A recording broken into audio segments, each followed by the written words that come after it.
First at 4, we continue to follow a recount of election results in Elmore County. The Elmore County Clerk's Office first discovered mismatched vote totals in terms of votes and results, resulting in them reaching out to the Secretary of State's office back on Friday, November 14th. So today, the investigation into what happened continues, along with the full recount. A key question hangs: do election night results stand to change?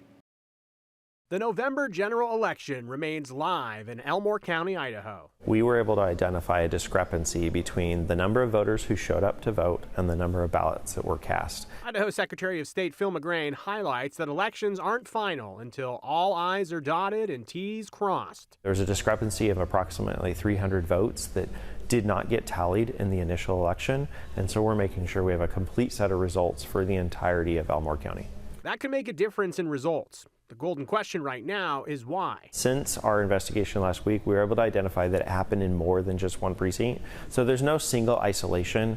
I think one of the hard things about this is it's not a matter of there was a box or a stack of ballots that didn't get counted. Every indication is that everything was processed on Election Day. It's just that some of those ballots didn't have results.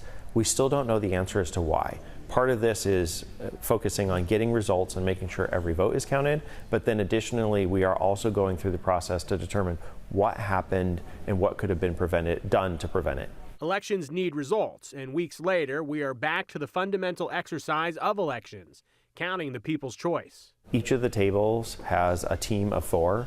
2 people are reading the ballot and what was marked on it, and 2 people are keeping a tally of the votes that were cast. I think that's an important part. We do these parts regularly, so between our audits and our recounts, we're very familiar with this process. So today we're going to account for everything: the physical pieces of paper, the votes that were cast on those paper. I think one of the things that this process really highlights too is in Idaho, every voter casts a ballot that has a paper ballot. It's a paper record of their votes cast.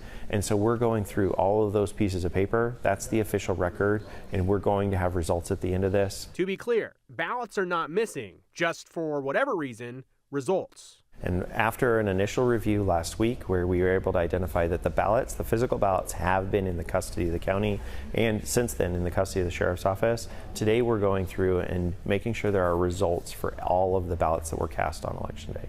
The meticulous process is transparent. The public welcome to watch. There's many members from the public, including candidates, that are here observing the process.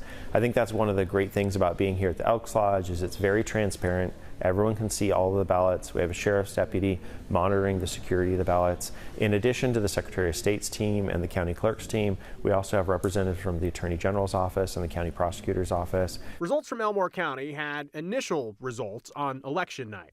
So the question is, could this audit and recount make a difference in those? Just given how many close races there were here in Elmore County, but also the sheer volume of the ballots that weren't tabulated on Election Day, I would be surprised if we didn't have results change. That's also why we just know on the front end we'll be seeking judicial review. There is the potential after this that we may still have candidates who request an additional recount to go through the process. The bottom line from this exercise remains: today, the real focus is ensuring that all Elmore County voters know that their vote counts and having an accounting for every vote that was cast.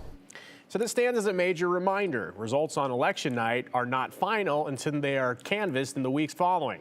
And we are seeing the process play out in real time, and the recounts and activity surrounding this in Elmore County is expected to run through tomorrow.